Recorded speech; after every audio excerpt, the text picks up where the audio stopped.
En este podcast, Memorias del Centro Nacional de Despacho, vamos a tener la oportunidad de conocer a Víctor Molinar Coya, orgullosamente de la provincia de Colón. Pero este señor es una sorpresa verdaderamente humana. ¿Qué nos tiene para este podcast? Bueno, superación personal, viajes, ida y venida a Colón por 4 años hacia la ciudad de Panamá. Por favor, pónganse muy emotivos. Conoció a un sobrino en plena invasión, aún estando en el centro de trabajo. ¡Wow! Impresionante eso. También tenemos, dentro de su aspecto más personal, el profesionalismo que a él le dio ese talante de temple ante los demás agentes del mercado hoy en día, del mercado eléctrico, de nadie le echaba cuento. Y así, y entre muchas otras sorpresas más, está en este podcast. No te lo pierdas.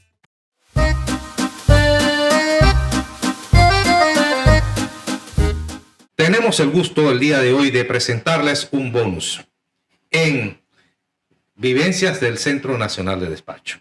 Tenemos un panel de lujo. Hoy contamos con el señor Víctor Molinar Coya, orgullosamente de la provincia de Colón, cariñosamente llamado Don Moli. Cuéntenos, señor Molinar, cómo usted empezó en lo que es estos andares del sistema eléctrico, pero previo a eso, ¿de qué parte de Colón es usted y cómo usted se interesó en el tema de entrar en el sistema eléctrico? Cuéntenos un poco. Bueno, desde muy temprano, ya habiendo salido del Colegio de Bravo, llené un formulario para la Fuerza de Luz y salí electo. Y ahí, cuando estuve en la Fuerza de Luz, en la planta de Bahía Las Minas, me interesó bastante seguir avanzando en lo que era la planta, pues, y llené un formulario para ir al centro de despacho y gané un concurso de vacante, y ahí fue donde comencé a conocer más el Sistema Eléctrico Nacional de Panamá. Ok, bueno, ya usted nos ilustró que perfectamente usted saliendo del Colegio Abel Bravo, ¿en qué bachillerato usted se graduó en ese entonces? Bachillerato industrial, efectivamente, mecánica de precisión. Ah, ok. Entonces, entendemos pues que la Fuerza y Luz iba directamente a los colegios a buscar practicantes y todo demás en el área de Colón para que pudieran hacer sus prácticas profesionales, y después, si habían chance de que quedaran en la empresa, pues podían seguir laborando. Eso es correcto, así mismo era. Ok. Muy interesante esto, pues que las empresas en esos entonces se interesaban siempre en buscar los muchachos, los buenos talentos, para poder formar parte de su fuerza laboral. Ahora bien, explíquenos un poquito cómo era el ambiente laboral en la Fuerza de Luz cuando usted entró, en cuanto al tema del trato con los compañeros y esa formación en cuanto profesional y también al carácter, porque entendemos pues que trabajar en una planta térmica te exige tener carácter para tomar decisiones y hacer acciones. Bueno, cuando fui escogido, fuimos 20 personas para poder operar la planta de Bahía Las Minas. Ahí después se seleccionaron las posiciones y no hubo envidia. Unos fueron jefes de turno, otros operadores de tablero, otros operadores de caldera y otros auxiliares generales. Yo quedé en el puesto de operador de tablero de control. Y a los años fui jefe de turno. Pero el compañerismo siempre existió, que nadie envidió el puesto del otro. Y así fuimos hacia adelante. O sea, este periodo estaba marcado por el compañerismo, pero también por el profesionalismo de cada parte que se dedicaba a hacer lo suyo. Ahora bien, explícanos una situación que era muy particular en Colón, que sabemos que estaba la Bahía Las Minas, que era por parte de Fuerza y Luz, y la otra construcción que se estaba haciendo era propiedad del IRRE, ¿es correcto? Eso es correcto, era la planta más grande, y los trabajadores entre uno y el otro nos comunábamos ambas plantas, y hicimos buena amistad. Ok, en ese mismo periodo de tiempo, ¿cómo resultó la transición de Fuerza y Luz a IRRE en el año 1972, donde ocurrió esa fusión? Bueno, le puedo decir que fue excelente, puesto que la escala de salario del IRRE era superior a la de la Fuerza de Luz, y cuando fusionamos, el salario de la Fuerza de Luz aumentó. O sea, todos se vieron beneficiados directamente en ese sentido. Así mismo. Ahora, como sabemos que el sindicato nuestro, o el CITIESPA, nació del Sintrafil, el Sintrafil tenía sus oficinas en Colón. ¿Usted cómo vio el papel de la organización en cuanto al apoyo a los compañeros o algunas situaciones que se podían dar entre empleado y empleador? ¿Cómo se veía ese ambiente pues con lo que representaban el sindicato en ese tiempo? Bueno, ¿Qué te recuerda? en ese tiempo los que estaban en la directiva del sindicato eran un tanto perseguidos por la empresa, pero tenían que respetar porque las leyes son las leyes, pero sí eran un poco perseguidos y si uno estaba muy arraigado al sindicato, le ponían, como dice vulgarmente, a la prueba. Wow. Nada nuevo, señores. Definitivamente el hecho de pertenecer a una organización sindical involucra riesgos. Nada parecido a los paralelismos que vivimos hoy en día en el siglo XXI en nuestro querido Panamá. Pero bueno, muy interesante ese aspecto que llama a la reflexión y a las emociones de saber pues de que a pesar de que contra viento y marea, pues las organizaciones sindicales tienen su papel fundamental en los centros de trabajo. Muy bien. Cuando usted ya cruzó esa línea del tiempo, usted aprendió su experiencia en el haber de las plantas térmicas, vaya a las minas, me las sé de memoria para arriba, para abajo, pero usted quiso aspirar a más. ¿Cómo fue esa decisión que usted tomó de irse de su querido y su natal Colón hacia Panamá? ¿Cómo fue ese debate con su familia, su núcleo cercano, para tomar usted esa decisión de, primero que todo, hacer el examen para entrar al COPSI, y que es el Centro de Operaciones al Sistema Integrado, así se llamaba anteriormente, lo que es hoy en día el Centro Nacional de Despacho, para que tengan en la didáctica ese tema? ¿Cómo fueron esas decisiones que se tomaron en el núcleo familiar? Bueno, primeramente, como profesional, yo quería en Vallalamina seguir asumiendo mayores posiciones y veía que ya era jefe de turno y quería ir más arriba y no era tan fácil. Y vi que el centro de despacho era una posición que agregaba más responsabilidad. Así que por eso asumí la tarea de aspirar ahí y me gané el concurso. Con respecto a familiar, yo pensaba viajar todos los días. Como en efecto lo hizo por 4 años. Pero decidí mudarme para que mi esposa, ahora la universidad acá en Panamá, no viajara. Y adquirí una casa en Panamá y hasta el sol de hoy en esa casa estoy hace 50 años. Wow. O sea que las decisiones que usted ha tomado hoy en día le han pesado en el aspecto positivo, que definitivamente no se arrepintió de haberlas tomado. Y eso es importante, el mensaje hacia la juventud.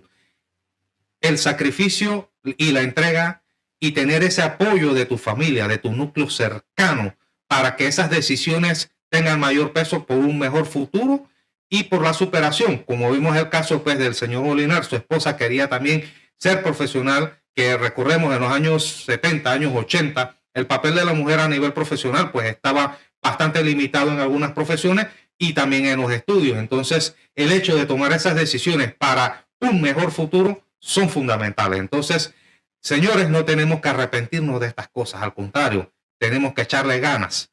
Y gracias, don Molinar, por esa parte tan especial que usted nos ha dado, el tema de el debate a lo interno de la familia para tomar decisiones profesionales que van a tener impacto en el futuro. Ahora cuéntenos, cuando usted llegó al COPSI, ¿en qué año fue más o menos? Llegué al COPSI el 1 de febrero de 1980. 1980. Ahí fue como despachador asistente en ese entonces. Y al cabo de 6 meses ya me dio la titularidad de despachador principal. O sea que usted aprendió todos los oficios concernientes a ser un despachador asistente. Ahora, en esos tiempos todos los manuales y todas las cosas se leían en inglés. Entendemos que el sistema original que se utilizaba en SCADA era sistema Lists and Notes. Todo era en inglés, todos los manuales eran en inglés. ¿Usted no tuvo ningún problema con eso? No, ningún problema. Okay. Los compañeros que estaban ahí entre nosotros eran bastante amables y nos explicaban las cuestiones y decían, toca la computadora que no se va a dañar.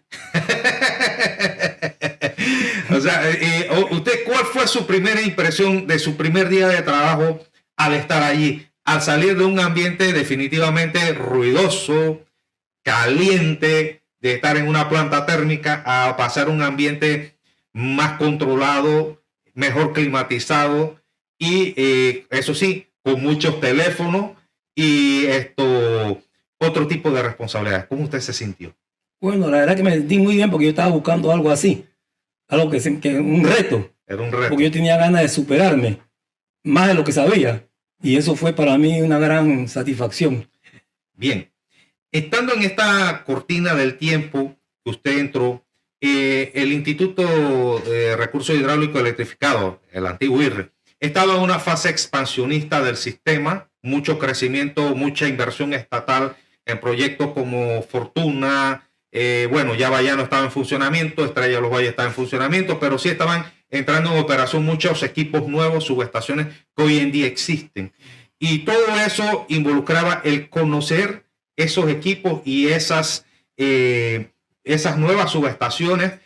¿Cómo usted se sintió al hecho de usted salir de ese hemiciclo de una planta térmica a ir a visitar diferentes rincones de la República de Panamá? Bueno, tuve una ventaja de que cuando llegué al COPSI, todavía el sistema ya estaba integrado, pero no estaba tan grande. Y se fue integrando poco a poco, así que tuvimos la facilidad de poder conocer la planta, las subestaciones y otras instalaciones poco a poco. No fue todo un solo golpe. Claro. Entonces eso nos facilitó el aprendizaje, porque todo no fue un solo paquete. Un solo paquete. Bien. Dentro de este periodo, quizás el periodo que finalizó después de la construcción de Fortuna en 1984, una máquina, un 300 megawatts en ese tiempo, comparado con un sistema que podía estar oscilando en los 200 megawatts, quizás, o sea, era algo, wow, fuera de lo normal.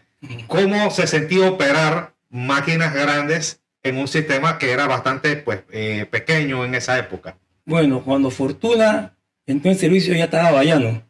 Correcto. Bayano ruge. Exactamente, que es su lema. Estaba ya la mina, que estaba una planta grande también.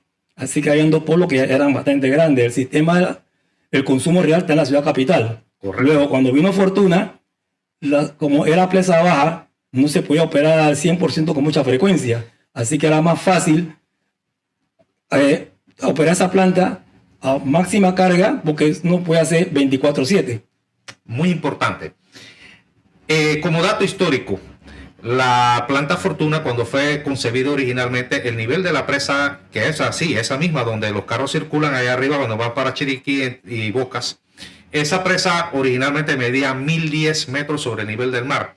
Pero luego, más adelante, por allá por los años 90, ese nivel fue ampliado a 1050 metros sobre el nivel del mar. O sea que hay una capacidad de regulación de 40 metros que más le podías meter de agua al volumen del lago. Lo cual, ¿qué implicaba en aquel entonces? Operar una presa baja era cuidar el agua, preservarla para operación diaria y no como un embalse de largo plazo como hoy en día se maneja. Es importante tener ese dato. Continuemos, don Molly.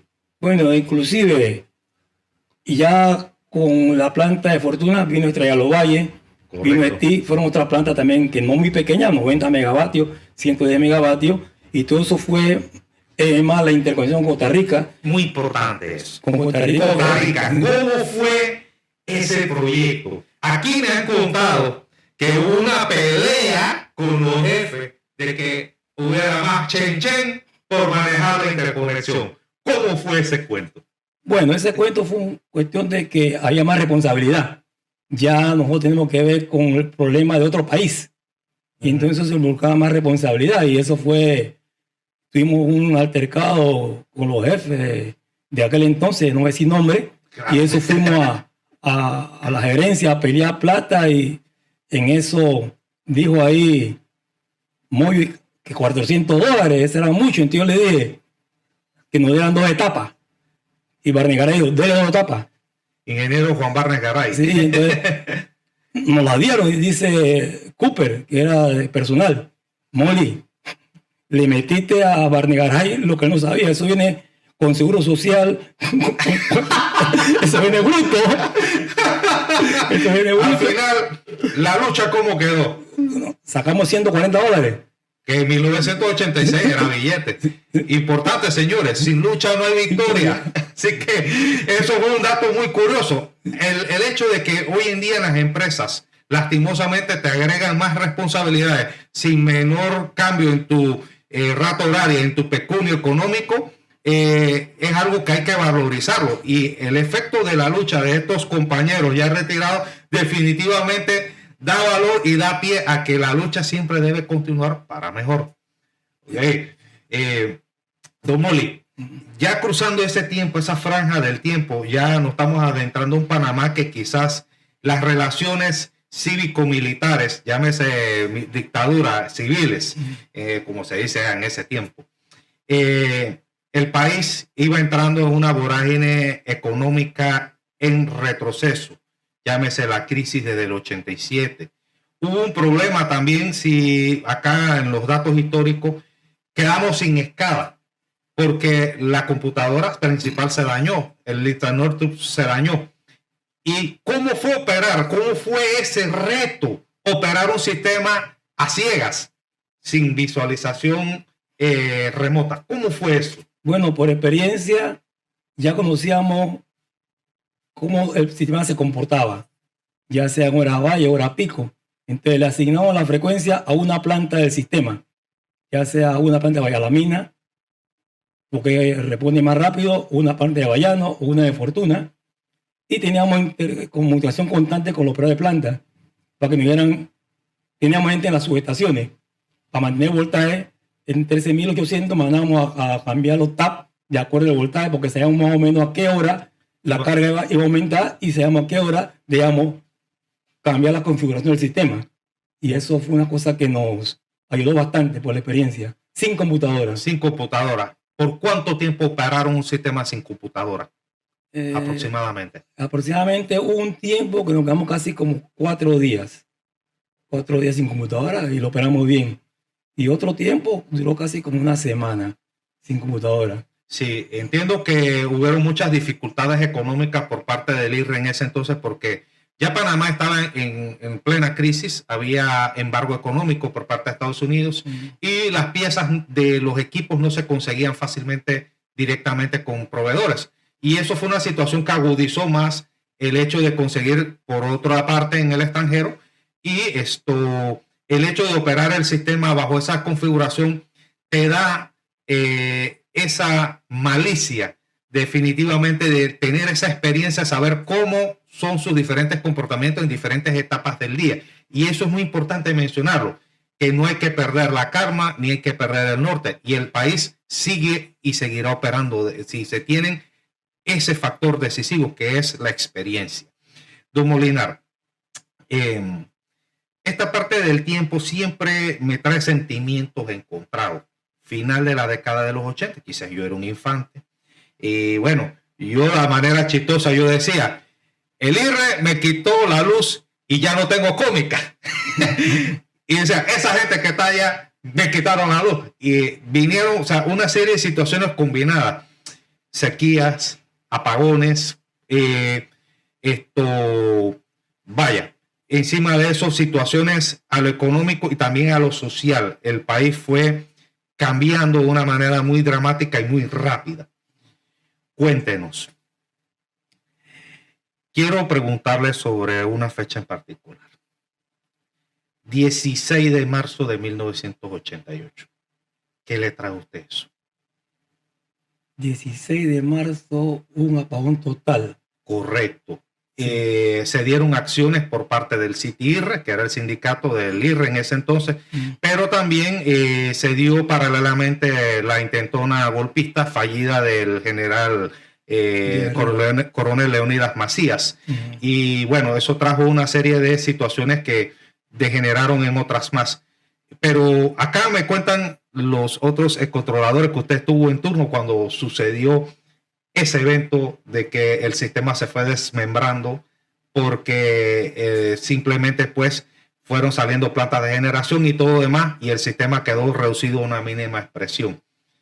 Pero no solamente eso, sino que ocurrieron otras situaciones bastante tensas a lo interno del despacho por parte del G2, las fuerzas de defensa. ¿Cómo fue vivir eso en Bueno, primera persona? yo estaba de turno con el compañero Carlos Díaz, que en paz descanse, y a las 12 del día dieron una orden: apaguen todo. Y comenzó la planta de Fortuna a bajar la potencia, se fue a cero, se fue Bayano, se fue, toda la planta comenzó a caerse. Un Se fue el sistema. desmembramiento por falta de generación. Exactamente, todo se fue cayendo, todo. Y bueno, Carlos me dio la cara a Carlos y me dio la cara, no hace nada, no hay voltaje. El sistema quedó en cero. Bueno, la planta de nosotros eléctrica que tenemos de emergencia arrancó y ni modo, hacer nada. Llegaron la gente del G2, de la policía, los militares. Que de paso no eran muy amables. ¿Qué pasó? Y yo no sé nada. Llegó el director general, que era Barrelier, con una pistola. Jefe, no podemos hacer nada, no hay planta. Y eso se quedó así hasta por la noche. Y luego entonces, como a las 2 de la mañana, creo que fue, porque no podemos salir de ahí, llegó la luz por San Francisco. Y entonces dijo una persona por radio: ¡Hey, aquí hay luz! Y dijo el otro: alguien se rajó. O sea que ya habían fuertes presiones, coacción por parte del G2, por parte del aparato estatal, en coaccionar a los trabajadores de las plantas y de las que estaban en las subestaciones para poder levantar el sistema sí o sí, fuera la forma que fuera. Entonces, al decir el término se rajó, es que simplemente ese centro de trabajo ya cayó bajo el gobierno en ese momento. Exactamente. Fueron allá y volvieron a Bayano a arrancar la planta, y cuando vimos voltaje en la pantalla, digo al compañero: hay voltaje. ¿Y por qué cerrar la línea? Porque hay voltaje. Estaba rolando la máquina en cero. Entonces, cuando empezamos a cerrar los circuitos, no llega la luz a la casa. ¿Por qué? Porque en las calles los trabajadores de campo habían abierto la cuchilla en la calle. ¿De qué te vale tener voltaje si no hay carga? Y sube carga y no hay luz. Y la máquina nunca levantaba. Lo importante es ese dato. O sea que el tema del sabotaje fue algo bien fuerte y eso trajo repercusiones futuras. Entendemos que en ese tiempo la comandancia les instaló un teléfono rojo directo después de todos estos sucesos. ¿Cómo se sintió estar con armas de fuego y personal altamente prepotente por parte del estamento de seguridad en ese entonces? Ustedes amenazándolos y ustedes tratando, pues sabiendo que técnicamente no se podía hacer nada, llámese levantar sistema, porque no tenía A o B cosas. ¿Cómo se sentía estar en ese ambiente? Muy tenso, pero el teléfono rojo yo no lo contestaba, tampoco llamábamos. Y los jefes nuestros decían: no toquen el teléfono, a los que llamen y llamen, no le contesten. Así. Bueno, para terminar este periodo tan turbulento de nuestro país y que también nuestro sistema eléctrico es parte de esta historia, a mí me llegó un dato de usted muy particular sobre lo que fue la invasión. ¿Cómo usted vivió en primera persona estando en esos turnos, en esos días? Y ¿cómo fue ese ambiente dentro del mismo COPSI en ese entonces? Bueno, la invasión, primero teníamos que trabajar 12 horas, de 6 a 6. Turno de 12 horas. 12 horas, 6 a 6, porque nadie puede estar en la calle de noche. Luego entonces, la sala de conferencia era la oficina de un coronel del ejército americano. La sala de conferencia del COPSI. Y los soldados, sinceramente, en la invasión, con nosotros no se metieron. Ellos estaban ahí, había como una camaradería prácticamente, porque eran latinos la mayoría. Bueno, a esa pregunta le voy. Aquí a mí me soltaron un dato de usted. Curiosamente, en la invasión, usted conoció a un sobrino suyo que vino de Estados Unidos precisamente pues, para la operación, pero por parte del gobierno del ejército de los Estados Unidos. ¿Cómo fue esa impresión suya a usted conocer un sobrino que está en el ejército y que cayó en cuenta que es familia suya? ¿Cómo fue eso? Bueno, sí, yo cuando lo vi, le vi la cara y de acá. ¿Tú eres Taime? Que sí. Yo soy tu tío. Ah, ¿tú eres el tío? Sí, yo soy tu tío. Coño, bueno, no vamos a hacer nada, no vamos a hacer nada aquí, simplemente nos mandaron a cuidar esto nada más. No vamos a hacer nada a ustedes. Y eso me cayó bien. Antes hablé con otra familia que tiene teléfono. Oye, aquí está fulano, pues no puedo ir para allá porque él está encuartelado. Pues no puedo ir para allá. Así, y aquí tú no puedes ir para acá porque este acá es un centro muy álgido. Para que sepa que está aquí. Y se lo puse al teléfono a hablar. Y hablaron un rato ahí. Y los demás solo se quedaban viendo, como quien dice. Es que están hablando. ¿Qué estaba hablando? Pero eso fue un momento bastante agradable para mí. Dentro de toda esa atmósfera de tensión que había en ese momento. Claro. Ok. Bien. Ya, bueno, yéndonos más allá en los años 90. Habieron muchas crisis y también apagones constantes porque no había inversión. Encima de eso, fenómeno del Niño, entre otras cosas. Háblenos del aquel diciembre de 1992, cuando tumbaron las 4 torres allá en el área del distrito de Cañaza. ¿Cómo fue vivir esa experiencia? Bueno, en ese tiempo el director general era Gonzalo Córdoba, más no recuerdo. Correcto. Se tumbaron la torre y el sistema se partió. Se partió el sistema, probamos y nuevamente se disparó la línea y mandaron a la gente al campo para ver qué pasaba.